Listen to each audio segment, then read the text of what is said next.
mettra votre ouvrage, votre livre à côté. Super. Il doit bien se vendre d'ailleurs, non? Très bien. Ouais, ça m'est marré. Il y a un retirage déjà. Ah bon? Ouais. On peut y aller quand vous voulez. C'est bon? Mais du tout, avec plaisir.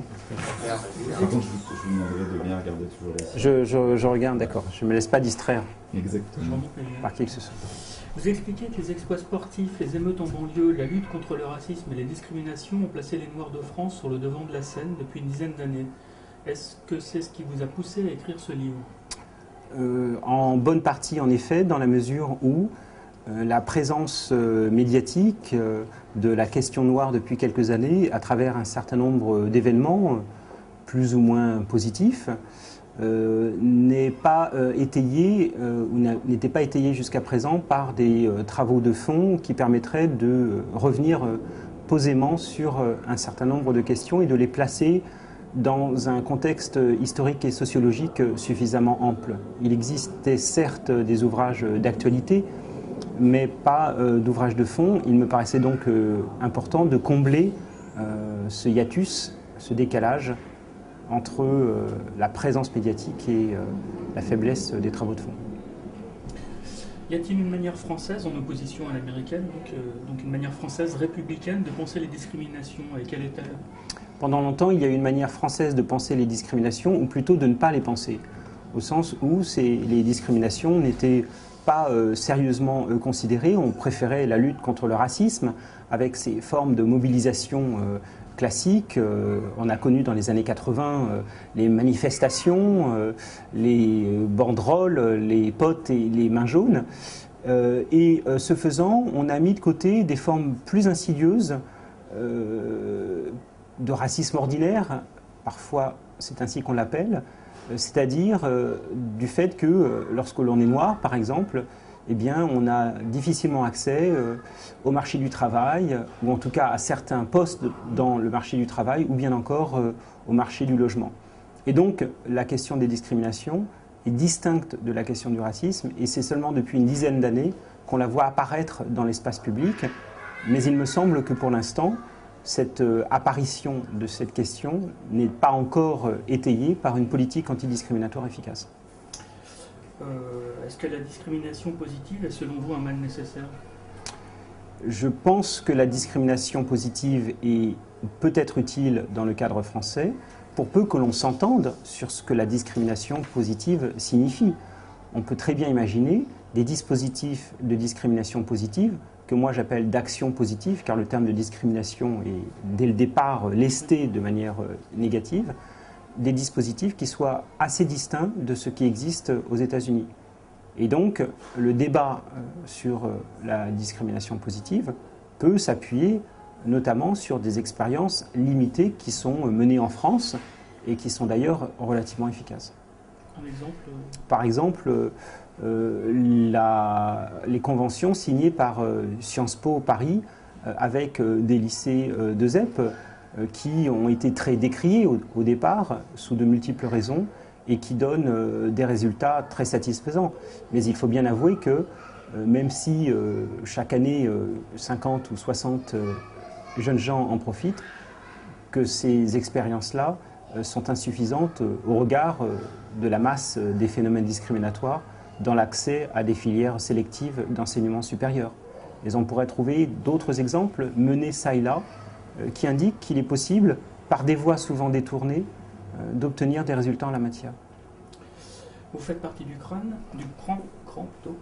Vous expliquez que dans votre livre que ce mouvement a réussi à éviter l'essentialisme et le repli ethnocentré, mais qu'il doit néanmoins composer avec d'autres défis. Alors quel avenir pour le CRAN? Celui d'un groupe de consultation ou celui d'un groupe politique actif? Est-il envisageable, par exemple, de voir un jour des députés du CRAN?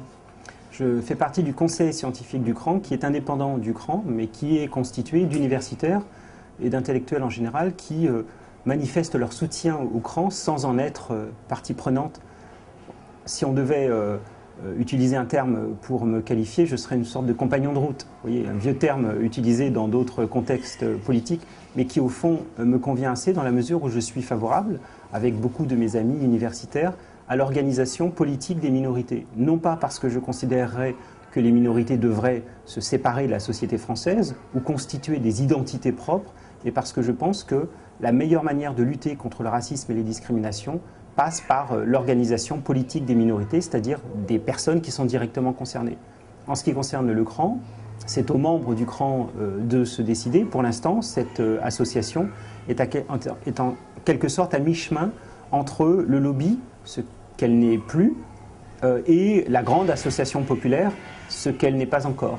Et donc, tout dépendra dans le futur de la capacité de cette association à s'enraciner en profondeur dans le terreau social, à se développer localement. Et il importe évidemment aux membres du CRAN de se donner les moyens de le faire s'ils souhaitent aller dans cette direction. Question sur l'actualité américaine. Pourquoi, d'après vous, Barack Obama suscite-t-il en France un tel enthousiasme? Est-ce que cela a à voir avec la couleur de sa peau ou est-ce que c'est justement parce qu'il n'en fait pas un étendard et qu'il serait très représentatif de la société de demain, mondialisée et métissée? Un peu les deux. Ce qui plaît tant dans la candidature d'Obama, c'est d'abord le fait qu'il nous débarrassera, ou en tout cas que le futur président ne sera pas George Bush. Et donc le futur président, par défaut, sera d'ores et déjà populaire. Mais Barack Obama bénéficie d'une popularité supplémentaire et il me semble que le fait qu'il soit noir, un noir certes atypique, pas africain-américain au sens classique du terme, mais cosmopolite, que ce fait-là entre pour bonne partie dans sa popularité.